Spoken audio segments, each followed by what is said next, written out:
Hey guys, welcome back to my channel. It's Karen Cerezo here. I am your health coach. If you are trying to navigate everything related to your 40s and beyond, I work with women going through the midlife challenges. So maybe that's more 45, but you know, I don't know who's doing the math here, right? Let's be honest. Sometimes some people say 35 is the new middle age. I don't know if the 35-year-olds agree with that, but I'm glad you're here. We have a very special guest. I'm so excited to welcome Sabrina with us here today. Do you want to tell us a little bit about what you do? And then we're going to dive into some questions that have been spinning in my head. Yes, thank you, Karen, and thank you for having me. My name is Sabrina Alton. I am a financial coach at my company, Insight Financial Coaching. And I just want to go into a little bit about what a financial coach is because it is a fairly new industry. I'm not a financial planner or advisor, so I'm not going to tell you what investments to buy. I'm not going to sell you insurance. Think of me like a personal trainer for your money. So I'm going to help you get clarity. I'm going to help you see where you are now and where do you want to go and help you get there with your money. And so we look at just your income and your expenses and where that's all going, as well as the broader financial picture. And I'm like your accountability partner for your money. And I help midlife women. I am also a midlife woman, and we have a lot of unique challenges at this point in our life and a lot of expenses that are coming up at this point in our life. And I'm right there in it with y'all. And that's who I love to help, particularly those who have been stay-at-home moms. A lot of my clients are empty nesters now, but they were stay-at-home moms or moms going through a divorce, approaching retirement, where maybe they hadn't really paid attention to their finances, and now they have more of an interest to really understanding what's going on with the family finances. I love that. And I'm glad you clarified between the difference of a financial planner or somebody that's going to help you with investments versus a financial coach. Before I ask you all the questions that I've got in my head, would I want to work with a financial coach before working with a financial planner, or would that be something simultaneously? Would I get the financial planner first and then work with the coach? Yeah, so it can be either or, because it sort of depends on where you fall on the economic spectrum. A lot of my clients already have financial advisors, but advisors are really focused more on your long term. So, how do I position your investments so you have enough money in retirement? I'm really focused on your day-to-day finances. So, Okay. like those target runs where you're like, oh my gosh, I just spent 200 and I went in to spend 20. Mm-hmm. So I'm kind of focused on the day to day. And also, if you're not following the plan that you agree to with your financial advisor, I can work with you on that because I can really take the time to understand what is going on, right? Like, what is the mindset? What's going through your head? What's going through your body? Are you overspending and not saving and investing enough because you have a fear of missing out, because you're trying to keep up with your friends, because you Right. can't say no to your kids? And all those type of questions a financial advisor is not going to ask you. And so you would come to me to help figure out if there was an issue. Like if I am overspending, you would come to me. And then once we have like your all your expenses dialed in, I can even help you set financial goals. I would then send you back to the financial planner to run different scenarios like around retirement, for example, or to help you more with college savings if you're still addressing that. Um, how do you bucket your money if you want to travel at the beginning of your retirement versus, thinking about long-term disability further on in your retirement? They would go more into those details. Right. But I could also coach a woman on what do you ask a financial advisor, or my financial advisor said this and I don't understand what they mean. Yeah. Because there has been, especially for women, we were left out of the financial industry. And even though it's improving, there's still a lot of women that don't feel comfortable, particularly with male financial advisors who may talk past them or talk over them or use a lot of jargon. And Yeah. so I can kind of help with that as well. So, okay, so you're kind of when women come to me and they say, "Oh, my doctor needs me to do X, Y, and Z," that's big picture, and then I help them break down those steps. Okay, what are the small, consistent daily activities or daily Yeah. healthy habits that are going to put you in line with what your doctor wants? You do the same thing. The financial planner gives them this big, here's Yes. your retirement. This is what we're looking at 20 years down the line. You help with those daily habits that is going to find them success 20 years from now. Yes. I love that Yes. because here's the thing, and I think there was a big disservice. We never really talked about money in our household, and I don't think that when I talk to more Generation X women, probably men too, but when I talk to women, we feel like we were not set up for success when it comes to how to retire. And I think the problem really stems with our parents and our parents' generation. They would work at a job basically, when they got out of high school, and they would be there until they retired, and they'd already have a retirement plan set up through that job. It's not like that anymore. We change jobs. Not all jobs come with retirement plans. And so we're kind of sitting here like, well, I don't know what am I supposed to do? And nobody really has the answers. So that's kind of where you step in and say, well, let's look at what you're doing now to get you where you want to be long term. Yes, exactly. And women have been socialized to think of money in terms of the household budget, of managing that day to day, like grocery shopping, coupon clipping, but they were never taught investing, for example, which is how you build long-term wealth and which is what you need to retire on. But like you said, because in the past, maybe her husband had a job that provided a pension, and very few companies provide pensions these days, and it's all been downloaded to the individual Mm-hmm. to learn how to save and manage enough for their retirement. And that's just a skill set, right? It's a skill set that we need to learn, but a lot Yes. of people get wrapped up in shame and guilt and feeling like I should know this stuff, and that prevents them from taking the action that they need to take or going out and learning the things they need to learn, developing the skills. And so I guess a message I want to say is set your shame aside, because why should you know this stuff? We were Right. not taught it, right?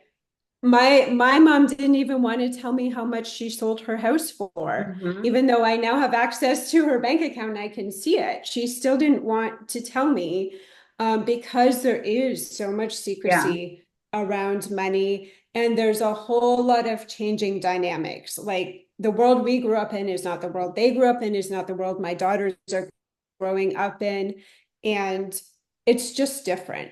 Yeah. So we have to learn those skills for today's economy and for what we're facing today. And I think like we're really good about talking about money with our kids. And, if we're saving for a family vacation, it's just, we don't put it on credit cards, or it's not just, hey, this is just money we have floating around in our bank account.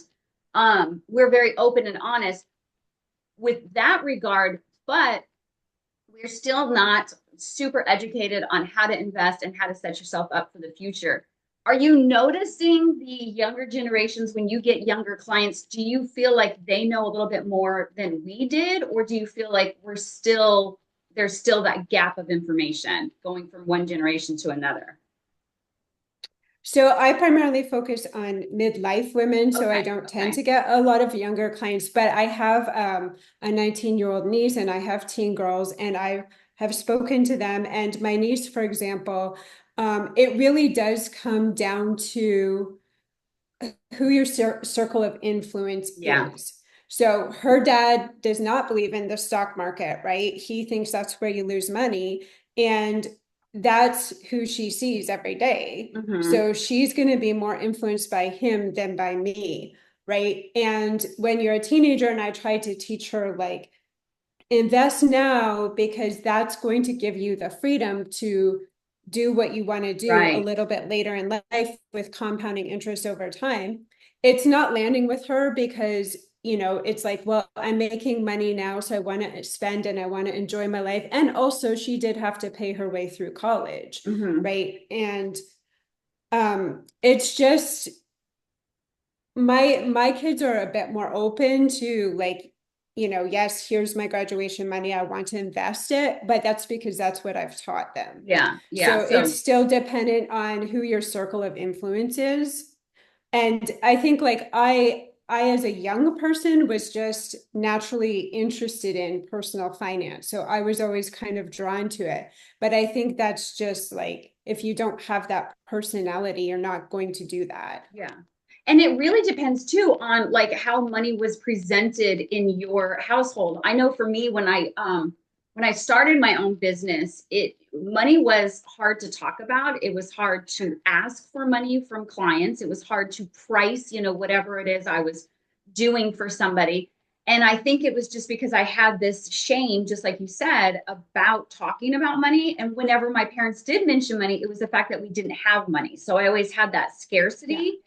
And so it really does depend on what conversations were in your home and how was money looked at. Was it something that was willy-nilly? Was it something that was you hold on to very tight? Was it something that you were just educated about? Because it really does make a huge difference on the connotation Yeah. that comes along with the word money. It really does. And so part of what I do, part of my specialty is I focus on how did you grow up on money? What were the things you heard? Because that's still going to be in your body Mm-hmm. and that's still going to be in your thoughts. And that's what we need to kind of reprogram so that money feels good to you today. And when I do like this standalone discovery session that's 2 hours. And the first hour, that is all we're talking about. Okay. How did like, what did your parents do? How did they talk about money? Did you have a job? Did anybody tell you about like deductions that are going to come off your paycheck? Right. And that's all we do. Because again, also that is a good service that I provide as a financial coach is just the space to talk about money in a shame-free, judgment-free zone. Right. Well, and doing so, when you take that fear or that shame out of it and have open, honest conversations, you are helping obviously build that confidence in them that they can do this and they can talk about it freely.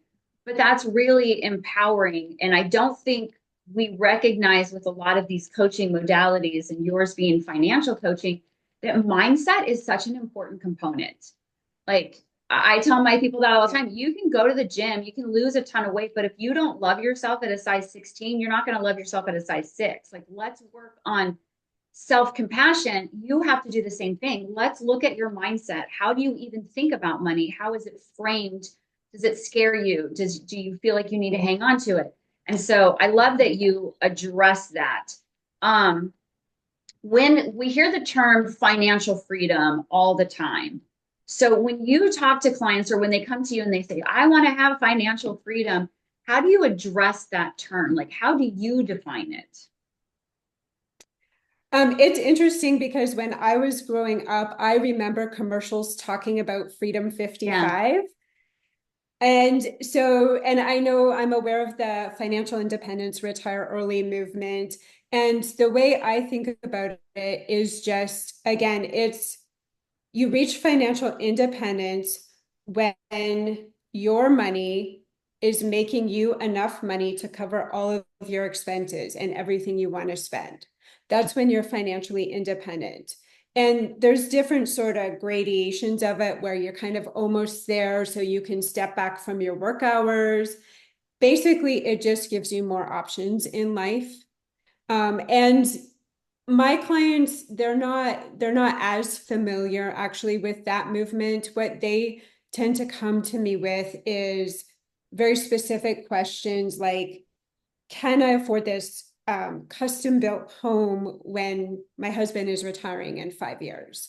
Or can I afford to step back from my work a little bit as I'm approaching retirement? Yeah. Or it could be like, you know, my husband's telling me that I'm spending too much, but I don't feel like I am because I feel like it's all on like the kids and necessities and just how our life is with activities and driving all the time. You know, can you help me see if I am overspending? And if I am, where am I doing that? So I do that. And then I can also like help women have those conversations with their partners so that they can be on the same page. Where when you talk about that with people and they're looking at their daily expenses and they're thinking, well, but this is what I need to survive. What have been some aha moments with your clients? Like, what's something that a client was like, had no idea that this could make a huge difference to either eliminate it or reduce it or add it or whatever? I think just in general that almost, well, not everybody, but I'd say the vast majority of people just don't really have a clear picture of their numbers. So one client, she put down, her income and expenses. And then when we went through it, I said, half of your income is not allocated here. Where is that money going? Because she's just ballparking in her head. And then she's like, oh, yeah, I forgot about the trip we have to take for my daughter's sports competition. And I forgot about the plane tickets I buy to see my parents. Mm-hmm. And so the biggest thing I see is we usually are spending more than what we think we are. Yeah. And sometimes that's not a problem, right? Like sometimes you have enough money to cover those expenses, but you still want to know, oh, that is where my money is going. And then ask yourself, is that where I want my money to go? Right. Because the clients who come, it's a feeling of reaction, like you're just reacting to daily life versus being more proactive and intentional in deciding how you want your life to be, where you want to spend your time and your money and your energy. And so that's where I shift them so Yeah. that it's like, do I want to be spending, I don't know, $50 a week at Starbucks? Right. Not necessarily, but I'm always on the road and I have this need. Well, how else can we fulfill the need? Can you just brew it at home and take it with you? Yeah. So we'll do exercises like that. I started tracking like literally every dime we spend. I started tracking probably 5, 6 years ago. And so my husband gets so annoyed because I'll be like, did you go to 7-Eleven and get some waters when we have water at home? And he's like, yes, I did. But I do. I track every dime. I want to know where the money is going because if I see that pattern of, hey, there's a lot of these same expenses that are really unnecessary when we could take that chunk of money, like you said, $50 here, $75 here. I could have put that extra $125 in our savings account or a retirement account or a vacation account, whatever it is. Yeah. And we'd have more to show for it than, a coffee drink at Starbucks. So um, that was probably one of the best things I started doing for us and our household. So when you're working with women, like what is something they could start today that would help them start to move forward in the right direction? Okay, I will try to get to that, but there's so much that came up in what you just said. Oh, yes. And so Okay, I just please. want to I just want Please. to quickly address, because these are all really important points. I want to quickly address that we do need to know where our spending is going. But we also want to remember our relationship, right? Like we still want to have a good Right. relationship Yeah. with our partner, right? And we could also, part of what I do is to allocate spending. So you have a certain amount allocated to drink so that you don't have to necessarily track every single Right. thing. And the other point is that that is the way that we've been taught is to reduce spending, reduce spending, reduce spending, but you're not going to get to wealth by reducing spending alone because you can't reduce your expenses to zero. And Right. so we have to also think about income, like how can I increase my income? And part of that could be what you said is, oh, I can take this chunk of money and put it in a high yield savings account where it's earning more than inflation. And so my money is making money for me, or I can invest it. Or I can just put it to something else that I want, but to not get obsessed with like this $5 could be invested, like you Right. don't want to get Yes. caught up in that obsession. And so to answer your question about what women could do today, um, I would say just start educating yourself. Start knowing your numbers and not just like income and expenses, but also assets and liabilities. Because that's Okay. another thing I've come across is sometimes the husbands will be like, I'm taking care of it, don't worry. And you should know everything Yeah. that's going on in your Yeah. family because you should both be partners. And if something were to happen to your husband, you need to know, like, where's this money invested? Um, you like for me, for example, I'm also a stay-at-home mom. I discovered that my husband's insurance that he got through his work was not enough to cover our mortgage should something happen to him. So we had to rectify that. Yeah. So just know your numbers, and I can help you with that as well. Get educated. Another thing that I see is if we're moving towards aging in place and our house was our savings account, you could be in trouble in retirement because you need a liquid asset to draw from to live off of. And if you're living in your house, all your money is locked up in your house. Yeah. Now, again, with my mother-in-law, she aged in place, and that was fine because she had enough money in investable assets that she could draw from. She had other sources of income. Like if you have a pension, if you have good social security, then that's fine. But one of my clients didn't have enough in her investment accounts. And so she would have run into trouble into retirement because a house is also a big money pit. Yeah. Like I know we're all conditioned to want a house, but they are very, very expensive Right. for Well, upkeep and furniture and things like that. I love that you say know your numbers because I do a lot of stuff and I talk a lot about you have to be prepared, number one, to help your parents if they're still around. And I know Yep. when we had a scare last year, I learned that we weren't prepared as the children to help, and they weren't prepared as far as who knew what, who was aware of what accounts, how to get in accounts, passwords, stuff like that. Yeah. So I preach all the time about you need to know what's going on in your house, but you also need to be, if you're assisting aging parents, knowing what's going on there. And I love that you're able to say, okay, let's sit down and kind of look at what buckets do you have and make sure you're aware of all of them. And do those buckets, are those going to satisfy your needs as they come up throughout the years? So that's a great point because I don't think people know enough. And like you said, for Yeah. some wives, if the husbands are in charge, they don't necessarily have the information. I don't know. I have all the information. I know all of our retirement accounts. I know all of our passwords, everything, right? And anytime I try to talk to my husband about it, he doesn't want to know. So I do have a book where everything is. And I'm like, hey, if something happens to me, here's the book. Somebody needs to Yeah. read the Bible of Karen's finances here.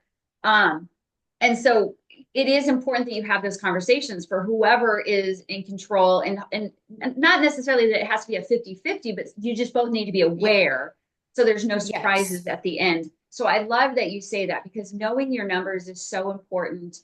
And I love that you guide as far as let's figure out what's going on so we can kind of set it up. And then if they don't have a financial planner or they want to make some changes, you've helped them put all of that information together so they can take that with them. And Yeah. they're fully, got a good plan in place. Um, So so I just want to add one more yeah, point off of what you said that yes, so for midlife women, we are in a time of our lives where our expenses are going up dramatically because of we could have aging parents. Like I have to fly out to see my mom and support her whenever she has a fall, for example. right. I have teenagers, so I could have increasing costs with car insurance. I have like potentially college costs coming up. And also, my costs are going up as we enter perimenopause and menopause, and we're seeing doctors more and maybe trying supplements or whatever. Mhm. So everything is going to go up, and just to be prepared for that and to recognize that there are different seasons of life. So maybe if you had put enough into investment up to this point, you might be able to slow that down a little bit to cover these increasing expenses. Yeah. But again, you have to know your numbers, because you also want to look after yourself first, because there's no loans for retirements, but there are loans for, college. Right. And hopefully your parents did save enough to cover Planned. their own expenses. But yeah, No, that's I would that's add those. that is definitely a good point because we don't think about as we are aging and as we're going through this, hormone replacement therapy, not cheap, supplements, not cheap, doctor's Yeah. appointments, not cheap. And just there's so many changes. We want to stay healthy. So now, we're going to the gym or we're joining Pilates or whatever it is. And you do have those added expenses. And for some reason, as our kids get older, they get more expensive as well. I thought they were expensive Yes. earlier, but my gosh. So Well, you kind of have the two chunks. You have the expenses of daycare, and then it might slow down yeah. a little bit during elementary and middle years. But once high school hits, yeah, Oh they my definitely. gosh. I've experienced that so much this year as my daughter returned to in-person school for high school. It's just like the fundraisers and the sports Yeah. activities and like prom, and it's just never ending. I was going to say their senior year is probably one of the most expensive years. You've got senior pictures and you've got graduation parties and this, that, and the other thing. So there is a lot of transition that comes with midlife, and I do see two different. There's a lot that happens, right? And I do see that sometimes we have this awakening of women as they get older. There's a lot of reasons that relationships don't last going through midlife, whether it's a midlife crisis, Mm. whether it's all of a sudden you've woken up and you got empty house and you're like, maybe this isn't the person I want to be with anymore. And I also know that sometimes women are like, I feel like I cannot be the person I was for them years ago. And I feel like it's best for me to step back, which always breaks my heart when I hear those conversations, but they're real and they happen. Mm. So what financial advice do you give women that might be navigating a divorce or worse yet, widows? Yeah, so that's also something I'm going through. I'm separated from my husband. And again, what women tend to want to do is to just get it over with, Mm-hmm. because there is a lot of like emotional pain involved and they just want it to stop.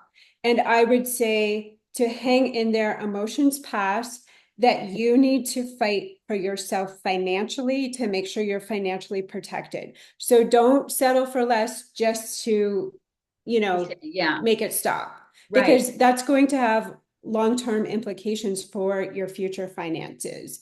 And I would also say, like, women tend to want to hold on to the family home. I'm included in this, but the family home, again, is a illiquid asset, meaning that it's hard for me to get the money out of the house unless I sell the house, right?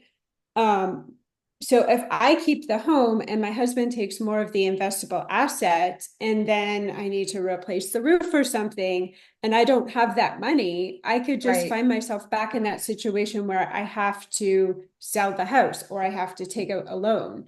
So be mindful of that split as well. And there's different tax implications for different assets. That's something, again, a financial advisor could help you with, and a tax planner.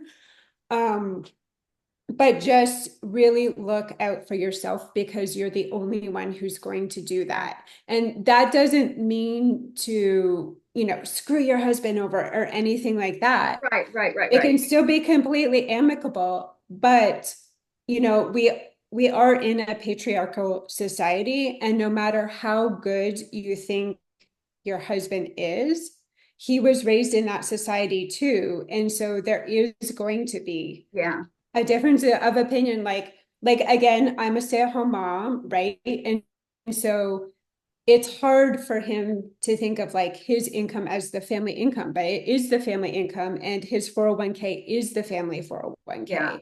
And so I have every right to half of that, and right. that's the law in Texas as well.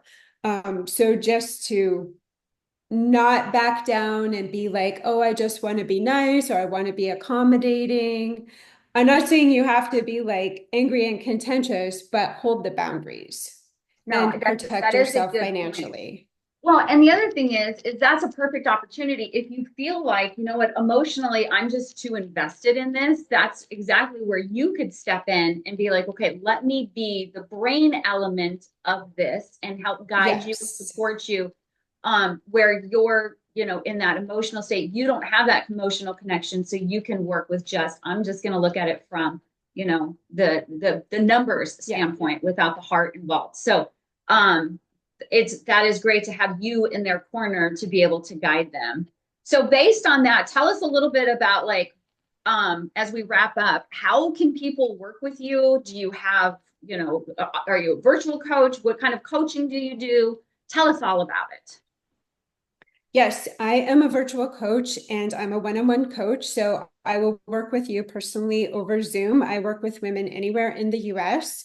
And we can have an initial kind of 20-minute free talk over Zoom just for you to get to know me and me to get to know what's like your number one money question and to see if we're the right fit for each other. Because I want to make sure you're ready for coaching as well. And then I do have this standalone discovery process where I go into like your money history and also we look at your numbers. So I'll show you like your assets, liabilities, income, expenses. It does involve a lot of work to get ready for that, but then you have a really clear picture at the end. And for some people, that's all they need because they're like, okay, I can see where I am. We talk about how to get to point B, and they're independent enough to just go and do it themselves. For other people, they need additional coaching. So I have a coaching program where we just dig into it further because sometimes 2 hours is not enough, Right. or they forgot a number here or they didn't have a number there. So it's not actually an accurate picture. And some people need that accountability or that resource. And so I offer a coaching program as well. And once we go through the program, just ongoing coaching depending on your needs. So it could be quarterly, it could be every month, just whatever you need. Yeah.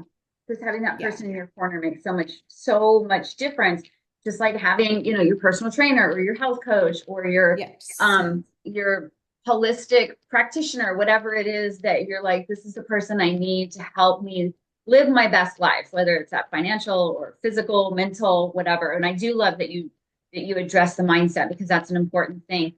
We're going to put all of your links in the show notes, but what is your website if they want to go find you? Yes, my website is insightfinancialcoaching.com, Okay. insightfinancialcoaching.com. And that's how you can book a call with me. That's how you can learn more about me. I also coach neurodiverse women. And so all of the coaching is very personalized based on your situation and how your brain thinks and how you feel. Because that is also why we're not doing better than what we are because a lot of books are just the same 7 steps for Yes, each person. yes. And so even though the end result might be the same of we all want to save more, we all want to invest more, we all want to travel more, how you get there might be different. And so I personalize everything to the person. Oh, I love that because I do notice like my youngest has ADHD, and she just processes and thinks about things differently than I do. Yes. Obviously, generationally, we're very different as well, but there is a different approach, and so I love that you address that, and it's not a one size fits all because it can't be. So, Yeah. oh, this has been fantastic, and I know for me personally, this is something that if I were to give myself a score, I'd be like a D- right now. I have so much more to learn and to set myself up. And like I said, that experience last year with my family was so eye-opening for their information, but also looking at myself and being like, "Ooh, I don't know that we're ready for all of this." So, so this is great. This is the clarity that a lot of people need. So I'm glad we're talking about this because we shouldn't be embarrassed or ashamed or fearful. We can be successful. And it's just like anything else. The more you know, the better you do. And you are here to guide them and provide them that information because sometimes we don't know what questions to ask. And that's where you would step in and be like, Yeah. okay, here are the questions to ask. Let's look at this. So I love that you do this. This is And fantastic.